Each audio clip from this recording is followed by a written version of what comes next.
नमस्कार, बहुत स्वागत है आपका। आप देख रहे हैं आपकी आवाज, आपके साथ मैं हूं राम मोहन शर्मा। और आपकी आवाज में आज बात उस मुद्दे की जो हवा में हमेशा रहता है, लेकिन जिसके सबूत हाथ लगना बड़ा मुश्किल नजर आता है। आज इसी मुद्दे पर एक साथ कई सवाल हम आपके सामने रखेंगे। सवाल यही कि क्या मध्य प्रदेश में रिश्वत के ब्रीफ केस का लेन देन बड़े पैमाने पर होता है? क्या ये ब्रीफ केस काम बना या फिर बिगाड़ सकते हैं?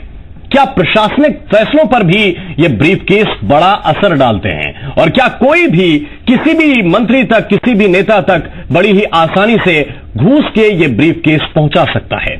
ये सवाल इसलिए क्योंकि बीजेपी के कद्दावर नेता, एमपी के पूर्व सीएम, पूर्व गृह मंत्री, पूर्व नगरीय प्रशासन मंत्री बाबूलाल गौर साहब साफ साफ कह रहे हैं कि आजकल लोग ऐसे ब्रीफ केस मंगाते हैं। जी हां, डिमांड करते हैं। और उनका इशारा भी साफ साफ नेताओं की तरफ ही था। इस पर हम चर्चा करेंगे कि क्या यह सिस्टम बिकाऊ है? क्या ब्रीफ केस के इशारे पर काम तेज या सुस्त होते हैं? लेकिन उससे पहले एक रिपोर्ट आपको दिखाते हैं।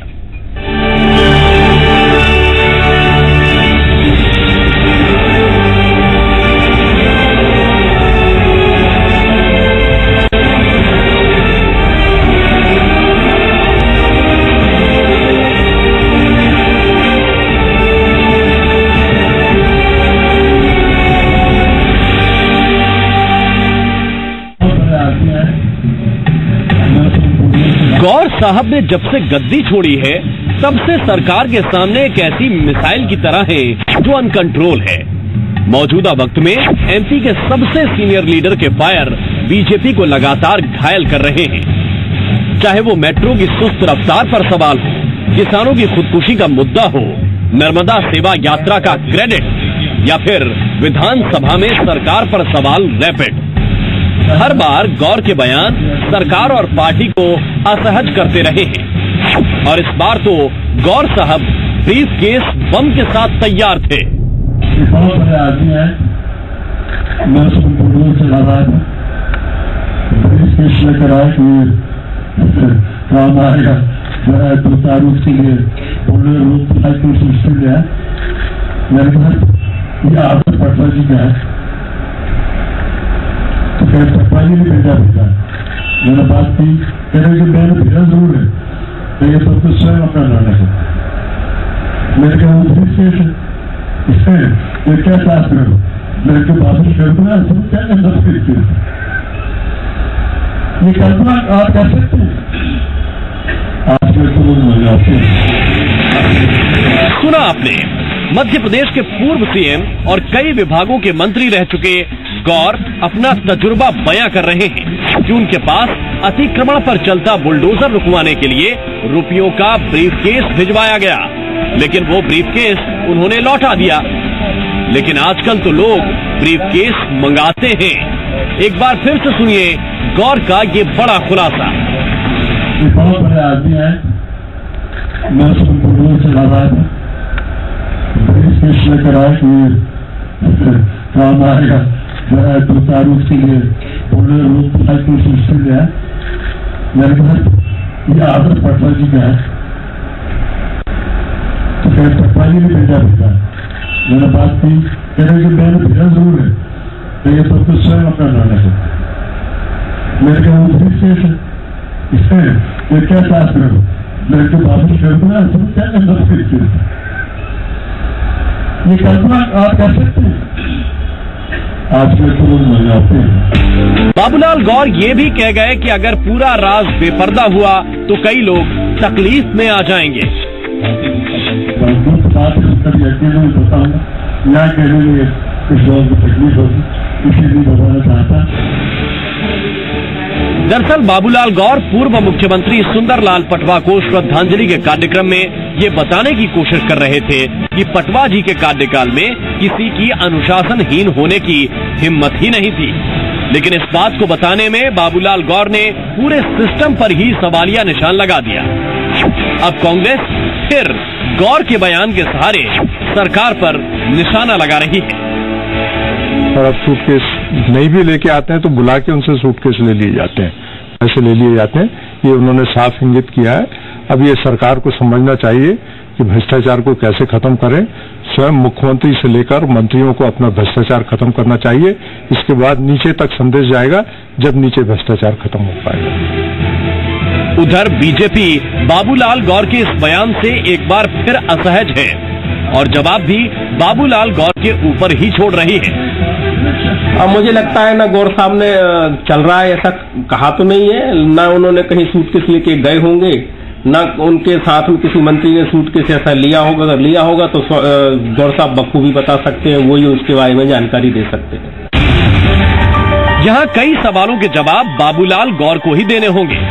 सवाल यह है कि अगर गौर को रिश्वत की पेशकश हुई तो फिर उन्होंने ब्रीफकेस लौटाने के बजाय आरोपी पर कार्रवाई क्यों नहीं की।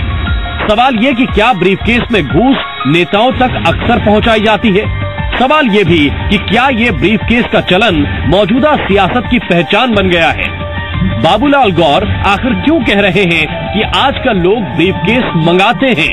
क्या उनके पास कोई पुख्ता सबूत है या फिर ये बयान सिर्फ सुर्खियों में रहने का जरिया भर है। आखिर गौर के बार बार ऐसे बयानों का मतलब और मकसद क्या है। हमारे पास ये तमाम अनसुलझे सवाल थे, लेकिन बाबूलाल गौर ने इस मुद्दे पर बात करने से ही इनकार कर दिया। अब सवाल यह है कि बाबूलाल गौर क्या जानबूझकर सरकार और पार्टी के लिए मुश्किलें खड़ी करने वाले बयान दे रहे हैं या फिर सच्चाई इतनी कड़वी है जो गौर के बयानों में चाहे अनचाहे झलक ही आती है। संदीप भंबरकर, जी मीडिया, भोपाल। तो मुद्दा बहुत साफ है कि गौर साहब क्या जानबूझकर ऐसा कर रहे हैं और अगर ऐसा कह रहे हैं तो क्या उनके पास किसी तरह के कुछ सबूत हैं। चर्चा करने के लिए बहुत ही खास मेहमान हमारे साथ जुड़े हुए हैं। रजनीश अग्रवाल जी इस वक्त हमारे साथ मौजूद हैं, प्रवक्ता हैं मध्य प्रदेश भारतीय जनता पार्टी के। बहुत बहुत स्वागत है रजनीश जी आपका। जेपी धनोपिया साहब हमारे साथ जुड़े हुए हैं, प्रवक्ता हैं मध्य प्रदेश कांग्रेस पार्टी के। धनोपिया जी आपका भी बहुत स्वागत है। और साथ ही रंजन श्रीवास्तव जी इस वक्त हमारे साथ मौजूद हैं, राजनीतिक विश्लेषक हैं आप। बहुत बहुत स्वागत है रंजन श्रीवास्तव जी आपका भी। सबसे पहले रजनीश अग्रवाल साहब, आखिर क्यों बाबूलाल गौर पार्टी और सरकार को मुश्किलों में डालने वाले एक के बाद एक बयान दे रहे हैं। रजनीश जी क्या लगता है आपको?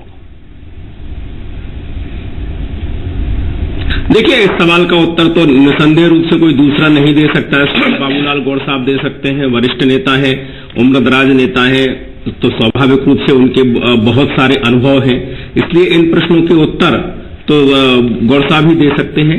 लेकिन एक बात जरूर है कि उन्होंने जो कहा वो उनके अपने क्या अनुभव रहे हैं, आधी बात तो उन्होंने कही और फिर वर्तमान पे छोड़ दी। ठीक वैसे ही जैसे हर एक उम्रदराज व्यक्ति, एक जो बुजुर्ग होते हैं, वो कहते हैं मेरे जमाने में तो ऐसा था, आजकल के बच्चे तो ऐसे हो गए। मुझे लगता है भी कहा कि मैं अगर कहूंगा तो कई लोग तकलीफ में पड़ जाएंगे सर करना या कुछ बात कहना। नहीं, देखिए, स्वाभाविक है, तकलीफ में पढ़ने या ना पढ़ने का सवाल नहीं है। अगर बात प्रशासन में बैठे हुए रहने की बात है, क्योंकि गौर साहब इन 13 सालों में बामुश्किल अभी कुछ महीने छोड़ दिए जाए तो पूरे समय मंत्री रहे हैं। कैबिनेट की सामूहिक जिम्मेदारी होती है। अगर कैबिनेट का कोई साथी मंत्री और अगर कोई सूटकेस मंगा रहा था तो स्वाभाविक रूप से इनका एक दायित्व है, दायित्व भी नहीं बल्कि ये कहना चाहिए उनसे ये अपेक्षा है कि वो सरेआम सार्वजनिक रूप से वो बताएं किसने कब पैसे मंगाए। अन्यथा इस प्रकार के तंज कसना, कटाक्ष करना बेमानी हो जाते हैं, बेकार की बातें हो जाती हैं, सिवाय इस बात के कि आप कहीं आपका उल्लेख होने लगे, चर्चाएं उठने लगे और पार्टी के ऊपर कोई आरोप मढ़े जाने लगे और किसी को मौका मिलने लगे पार्टी के बारे में बोलने का। पार्टी की सरकारें जब जब जहां रही हैं, ईमानदार रही हैं, पारदर्शी रही हैं, प्रामाणिक रही हैं। हमारे ऊपर कोई आरोप भी आया है तो आरोप तमाम प्रकार की जो जांच एजेंसी हैं उनके पास गए हैं। इसलिए मुझे लगता है कि अगर गौर साहब के पास में किसी के बारे में जानकारी है तो जरूर उनको बताना चाहिए। किसी को बुरा लगने या भला लगने का सवाल नहीं है। ठीक है, जेपी धनोपिया जी आपको क्या लग रहा है? अगर बात करनी है तो सीधे सीधे कीजिए, अन्यथा इस तरह से मुद्दे उछाल देना और बात सिर्फ हवा में छोड़ देना आधी बात बताकर, ये क्या ठीक है? देखिए, राम मोहन जी, इसको दो तरह से देखना होगा। एक तो भारतीय जनता पार्टी के आंतरिक जो गुटबाजी और जो चल रहा है वो अलग सामने है। दूसरा, कोई व्यक्ति श्रद्धांजलि के समय अगर वो सुंदरलाल पटवा जी के प्रति इस बात को कह रहे हैं कि वो इतने ईमानदार और अच्छे व्यक्ति थे कि सूटकेस लौटा दिए जाते थे और अब आजकल सूटकेस मंगाए जा रहे हैं, तो साफ है कहीं ना कहीं भ्रष्टाचार चरम पर है। और भारतीय जनता पार्टी की ये जो नीति है, जो मेरे मित्र बोल रहे थे कि जहां रही है साफ सुथरी सरकार रही है, तो मैं माफी के साथ कहना चाहता हूं, अब दिवंगत हो चुके हैं इनके ही भाजपा के राष्ट्रीय अध्यक्ष थे बंगारू लक्ष्मण जी, जो नोटों की गड्डी लेके पकड़ाए गए थे और जेल हो गई थी और बाद में बेचारों की मृत्यु हो गई। एक दूसरे और मंत्री थे आदरणीय दिलीप सिंह जी, उनके साथ भी नोटों का बंडल देखते हुए आपने देखा था क्या फिल्मी डायलॉग था कि पैसा खुदा तो नहीं, खुदा की कसम खुदा से कम नहीं। तो ये इनका चरित्र है, इसलिए इनकी यहाँ पे छोड़ दीजिए। और जो लोग IAS पकड़े गए हैं, जिनके घर पर नोटों के ढेर लगे हुए थे, वो भारतीय जनता पार्टी कार्यकाल के ही लोग हैं। कार्यकाल में हुआ ऐसी भारतीय जनता पार्टी में नोट चलना, सूटकेस चलना, ब्रीफकेस चलना बहुत मामूली बात है। भारतीय जनता पार्टी का चरित्र ही दिखावे का है, इनका चरित्र बहुत साफ सुथरा नहीं है। ये दोहरे नीति के लोग हैं और भ्रष्टाचार में डूबे हुए लोग हैं। आज ही मध्य प्रदेश के अंदर भ्रष्टाचार चरम पर है। आप देख लीजिए अफसरों की क्या हालत है, अधिकारियों की क्या हालत है। इनके मंत्रियों के पदाधिकारी इनके नाम पर होते हैं, साहब खुल के काम हो रहा है, भ्रष्टाचार हो रहा है, पैसा लग रहा है, काम नहीं हो रहा है। इनकी एक मंत्री है कुसुम मैदारी जी, उन्होंने साफ तौर पर खुल के कहा कि बुंदेलखंड पैकेज का जो पैसा आया था उसे मंत्रियों के अलावा लोगों ने बेईमानी की, अफसरों ने पैसा खाया। तो भ्रष्टाचार तो चरम पर है मध्य प्रदेश के अंदर। भारतीय जनता पार्टी के राज में भ्रष्टाचार फलफूल रहा है, चरम पर है और सारी स्थिति आपके सामने है। इसे अगर गौर साहब ने कोई बात कही है उसे गंभीरता से लेना चाहिए और इस बात का आकलन करना चाहिए कि सुधार हो। ठीक है रंजन श्रीवास्तव जी, क्या इसमें एक जो सवाल हमने अपनी रिपोर्ट में भी पूछने की कोशिश की, गौर साहब ने हालांकि जवाब उसका नहीं दिया, हमारे संवाददाता ने प्रयास किया था कि अगर आपके पास कोई व्यक्ति ब्रीफकेस भिजवा रहा है, कोई शख्स ब्रीफकेस लेकर आ रहा है, तो उसका ब्रीफकेस वापस लौटाने की बजाय ये जरूरी नहीं होता एक मंत्री के नाते कि आप उस पर कार्रवाई तभी करते। तो कैसे हिम्मत हुई ये ब्रीफकेस घूस का हमें पहुंचाने के लिए? नहीं, जहां तक मुझे पता है तो उन्होंने एक पॉलिटिकल कल्चर की बात की गौर साहब ने, कि गौर साहब 4 दशक से ऊपर लगभग 5 दशक से पॉलिटिकल लाइफ में है, उनका राजनीतिक जीवन है। तो उन्होंने पूरा जो एक राजनीतिक यात्रा की है लंबे समय से, समाज में जो भी गिरावट आई है, वो चाहे राजनीतिक क्षेत्र में हो, चाहे प्रशासनिक क्षेत्र में हो या समाज में ओवरऑल हो, वो दिख रहा है। तो ऐसा नहीं कि पॉलिटिक्स केवल गंदी हो गई है और समाज के और चीज अच्छे हैं, एक गिरावट ओवरऑल आई है। और जो भी पॉपुलेशन बढ़ा, इकोनॉमिक हमारी जो प्रॉस्पेरिटी है, जो नीड है, बहुत चीजें फैक्टर्स हैं, उसकी वजह जो गिरावट है वो, तो उन्होंने जो रेखांकित किया उस गिरावट के, उस घटना के माध्यम से कि जो समय था उनके एक तो मुख्यमंत्री ने उनका सपोर्ट किया, एक तरफ उनका इन्होंने अटैक भी करना चाहा, जो हमारे एक तरफ होता है इंडायरेक्टली अटैक करना चाहते रहे हों कि जो वर्तमान जो शासन के मुखिया उस तरह से प्रोटेक्ट नहीं करते हों, मे भी। दूसरा है कि उन्होंने कहा जो पॉलिटिकल लाइफ है वो गंदा हो गया। एक समय ऐसा था कि हम ब्रीफकेस आए लौटा दिया, अब ब्रीफकेस लोग मंगाते हैं। तो उन्होंने जो पॉलिटिकल कल्चर है उसको बताया। और देखिए पॉलिटिकल कल्चर पब्लिक परसेप्शन से डिफरेंट नहीं है। पब्लिक परसेप्शन क्या है जो दिख रहा है, ऐसा नहीं कि देखिए 90 से 92 ये बुलडोजर मंत्री के रूप में जाने जाते थे गौर साहब, उस समय वो नगरीय आवास मंत्री थे। 92 के बाद कांग्रेस सरकार आ गई, तो ऐसा नहीं कि 92 में कोई सुटकेस लेकर आया हो और 93 से लेकर 2003 तक कोई सुटकेस नहीं आता हो और सफाई हो गई, ऐसा नहीं। तो पॉलिटिकल जो गिरावट आई है लगातार आई है, उसको बता रहे थे। और जो आपने क्वेश्चन पूछा कि क्या उनको उस समय एक्शन नहीं लेना था, तो हमसे जो उनकी बात, उन्होंने कहा देखिए कि जिस आदमी काम था वो आदमी खुद नहीं आया, उसने एक दिल्ली के नेता थे, कांग्रेस के नेता थे, उनको भेजा, तो कांग्रेस नेता वो सूटकेस लेके आए, उन्होंने ऑफर दिया और उनको चूंकि पटवा जी से बात करके आए थे, इस लिहाज में शायद उन्होंने एक्शन नहीं लिया। जी हाँ, तो ये सफाई उन्होंने आपको दी है, ठीक है, इसके आपके जरिए दर्शकों तक पहुंची, किसी तरह से पहुंची। लेकिन मैं सिर्फ इस बात को जानना चाहता हूं और रंजन श्रीवास्तव जी आपसे ही जानना चाहता हूं कि ये कल्चर क्या वाकई बहुत तेजी के साथ आगे बढ़ा है? हम 90-92 से लेकर अब 2016-17 में इसकी चर्चा कर रहे हैं, 17 में बात चल रही है। क्या ये कल्चर बहुत तेजी से बढ़ा है कि कोई प्रशासनिक फैसला है, कहीं अतिक्रमण हटाना है, नहीं हटाना है, ये ब्रीफकेस जो पहुंचता है इसके जरिए फैसले तेज भी हो जाते हैं, इसके जरिए फैसले सुस्त भी हो जाते हैं? हमने राममोहन जी पब्लिक परसेप्शन की बात की। देखिए बहुत चीजों का प्रूफ नहीं होता है, हर जगह सीसीटीवी लगा नहीं होता है, और जो पैसा लेते हैं वो जाहिर इतनी सावधानी से लेते हैं पता ना चले। फिर भी लोकायुक्त का रेट जो पड़ता है, हमारे यहाँ एक IAS कपल पकड़े गए, तो जो रेट पड़ते हैं, जो पैसा निकल रहा है, जो करप्शन आ रहा है, जाहिर है एक दिन में कमाया हुआ पैसा नहीं है, और बिना करप्शन के पैसा तो आया नहीं है। रोड पे हम देखते हैं जिस तरह पैसा लेते हैं लोग, पुलिस वाले हों, तो ये जो चाहे हेल्थ डिपार्टमेंट का मामला हो जी, एक कानपुर का मामला हुआ जिसमें एक डॉक्टर कह रहा है कि उसमें मरीज को मार दो चले। तो ये जो ओवरऑल मैं जो बात कर रहा हूँ, ना केवल पॉलिटिकल, ना केवल हेल्थ, ना केवल दूसरे फील्ड, ये ओवरऑल गिरावट आई है। और जो आर्थिक हुआ है उसके बाद कुछ ज्यादा ही हुआ है। जब बेंगलुरु में देखिए मामला हुआ, बेंगलुरु में जिस तरह से मालस्पेशन हुआ क्या है, वो भी हमारे गिरावट का संकेत है। तो ये जो गिरावट दिख रही है, पब्लिक से रिपोर्ट आती, फीडबैक आता है, वाकई बहुत तेजी से बढ़ा। जो आपका क्वेश्चन था, मैं सहमत हूं आपसे, उसका जवाब देना चाहता हूं। ये गिरावट बहुत तेजी से हुई है और बढ़ती ही जा रही है। नहीं, मैं सिर्फ ये जानना चाह रहा था कि ये अपने आप में एक सियासी पहलू है क्या रजनीश जी? क्योंकि जब से गौर साहब मंत्री पद से हटे हैं और एक विधायक के तौर पर वो काम कर रहे हैं, तब से हमने विधानसभा में भी देखा, चाहे वो गेहूं में मिट्टी मिलने का मामला हो, चाहे कुपोषण का मसला हो, चाहे मेट्रो ट्रेन की जो रफ्तार है वो स्लो है, उस पर काम स्लो चल रहा है, इसका मसला हो, हर सवाल को उसी तरह से पेश कर रहे हैं जैसा कि कांग्रेस के विधायक या कांग्रेस के नेता पेश करते हैं। क्या इसकी वजह आपको लगती है? देखिए, इसका आकलन तो निश्चित रूप से आप मीडिया के लोग कर सकते हैं, पत्रकार लोग कर सकते हैं, पर पार्टी के प्रवक्ता के नाते मैं इतना जरूर कहता हूं कि उनके बयान उनके अपने हैं और वो अपने ढंग से इन बातों को कह रहे हैं। पार्टी उनके इन बयानों से कतई इत्तेफाक नहीं रखती, सहमत नहीं है, क्योंकि ये वस्तु परक, तथ्य परक बात नहीं है, ना ही तर्क संगत है। मुझे लगता है कि इन तीनों बातों पर बयान को परखा जाना चाहिए। और एक बात और जो बार बार चलती है कि पहले भ्रष्टाचार कम था या आज भ्रष्टाचार ज्यादा है, या पहले ज्यादा था या आज कम है, केवल हम सामान्य तौर पर आरोप लगाकर बच नहीं सकते हम, जबकि अगर उस पार्ट है उस सिस्टम के तो और भी ज्यादा नहीं बच सकते। मैंने कहा कि बाबूलाल गौड़ साहब कुछ महीने छोड़ दिए जाए तो पूरे 13 साल मुख्यमंत्री भी इस बीच में रहे हैं और कैबिनेट मंत्री भी रहे, यानी उस कैबिनेट का, उस मंत्रिमंडल का मजबूत हिस्सा रहे हैं। तो मुझे लगता है कि उनकी नैतिक जवाबदारी भी है, उनकी प्रशासनिक जवाबदारी भी है, उनकी राजनीतिक जवाबदारी भी है, मध्य प्रदेश के नागरिक के नाते नागरिक उत्तर भी जवाबदारी है।